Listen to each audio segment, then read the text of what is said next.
बिस्मिल्लाहिर्रहमानिर्रहीम। अस्सलाम वालेकुम।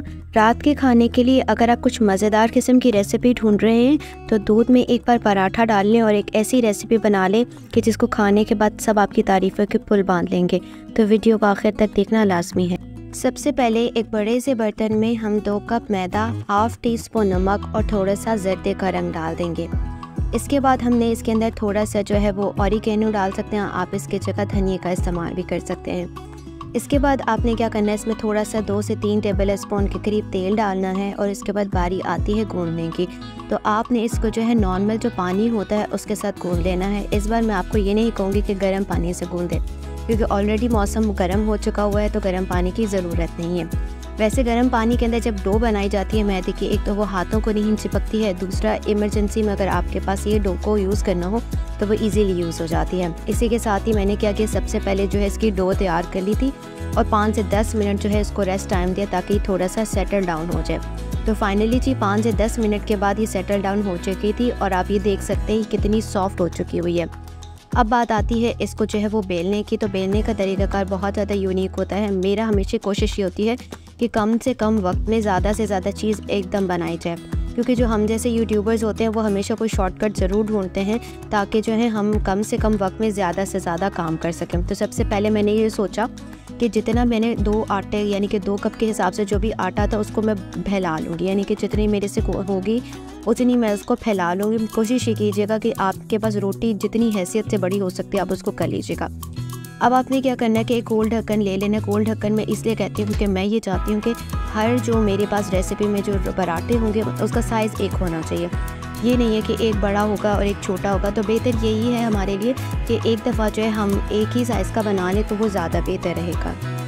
अब आपने ये काम करना है कि एक जो है वो पराठे को आपने काट लिया, इसके बाद आपने जो दूसरा उसको काट लेना है, इसके बाद तीसरे को भी काट लेना है। जो बकिया डो बचेगी आपने उसको निकाल कर आपने उसको दोबारा से पेड़ा बनाकर और आपने उसकी जो है वो रोटी तैयार कर लेनी है। ठीक है जी।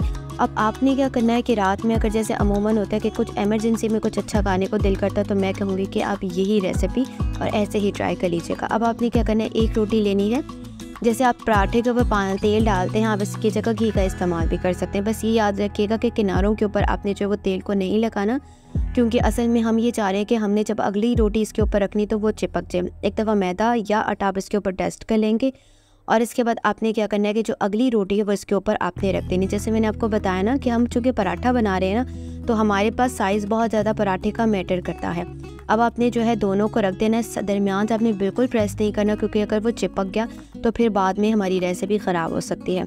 इसी के साथ ही आपने सबसे पहले ऊपर वाले हिस्से से किनारों को जो है आपने उसको सील कर लेना है। इसके बाद आपने इसको पलट कर ना साइडों से जो है वो सील कर लेना है। ठीक है।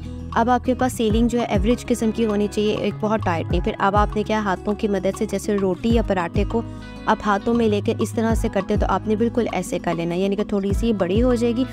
और इसके बाद आपने क्या करना है कि दूध को पहले उबाल लेना है और उसमें कोई चीज़ नहीं डालनी है। और जब आप रोटी डाल रहे हो तो फ्लेम को कम कर देना है। आपको पता है कि दूध जो है वो बहुत जल्दी उबल जाता है, तो आपने क्या करना है कि इसके पास खड़े रहना और चम्मच ज़्यादा आप हिलाएं ना हिलाएं तो कोई बात नहीं। और जैसे ये पक जाएगा कि रोटी जो है वो खुद ब खुद फूल के ऊपर आ जाती है, जैसे आपको नज़र रखते हैं। मैंने एक पैन में तेल निकाला, हल्का सा तवा मैंने गर्म कर लिया। एक तो ये थोड़ा सा तवे को पहले ग्रीस कर लीजिएगा ताकि हमारे पास ये जो रोटी है या पराठा है वो चिपके नहीं। इसी के साथ आपने क्या करना है कि सबसे पहले आप ये देखो इजीली जो है हमारे पास ये उतर जाएगी रोटी। अब आपने क्या करना है कि आपने इसको जो है 1 बाय 1 करके जो है इसको उतारना शुरू कर देना, जिस तरह से आपको ये नज़र आ रहा है। फिर आपने क्या करना है कि कोई भी स्केल ले लेना। ये मेरे पास कटिंग बोर्ड था सीधा किस्म का, मैंने इसको यूज़ किया और इसको ना कटिंग करना शुरू कर दिया। एक तो साइज़ भी इक्वल आ गया और मैंने जो है वो कटिंग भी करी। अब आप ये देखो ना, रोटी चूँकि मेरे पास ना बहुत ज़्यादा मोटी थी और ना बहुत ज़्यादा पतली थी, एक एवरेज किस्म की थी। अब आपने क्या करना है कि इसको आपने बनाकर जो है वो साइड पे रख लेना है और इसी के साथ ही आप इसके ऊपर अपने हाथों पे हल्का सा तेल भी लगा लीजिएगा और इसके बाद आप इसके ऊपर लगा लेंगे तो 101% ये चिपकेगी नहीं। दूसरी तरफ आपने एक पैन के अंदर जो है 3 से 4 टेबल स्पून तेल को गर्म करना है। हाफ़ प्याज जो बारीक कटा हुआ वो इसके अंदर डाल देना है। प्याज़ों को आपने जो है वो ज़्यादा ब्राउन नहीं करना है, बस ये कोशिश कीजिएगा कि प्याज जो है वो ज़रा से सॉफ्ट हो जाए। जैसे ही प्याज सॉफ्ट हो जाएंगे तो मैंने एक ब्रेस्ट पीस लिया था और उसको बिल्कुल लंबा लंबा काट लिया था। क्योंकि हमारे पास स्पेगेटी या जो भी हम नूडल्स टाइप बना रहे हैं वो लंबे लंबे हैं, तो इसी का साइज़ भी आपने बिल्कुल ऐसे ही लंबा रखना होता है। ये एक टिप होती है कि अगर आपके पास लंबी लंबी स्पेगेटीज़ हैं तो आपके पास हर चीज़ जो है वो लंबी लंबी होनी चाहिए, जैसे चाहे वो गाजर हो, बंद गोभी हो या शिमला मिर्च हो, या बेशक आपके पास चिकन हो, क्योंकि एक उसमें स्मूथनेस नज़र आती है। फिर वो जो दूध जिसमें मैंने ये रोटी उबाली थी, उसी दूध में चूँकि वो मैदा ऑलरेडी शामिल हो गया था, दूध थोड़ा सा थिक हो गया था। सब्जियां डाल लेनी है, हाफ़ टी स्पून नमक डाल देंगे, हाफ़ टी स्पून के करीब आपने इसमें नमक भी डालनी है, नमक तो डाला है, काली मिर्च भी डालनी है और इसके साथ सफ़ेद मिर्च भी डालनी है।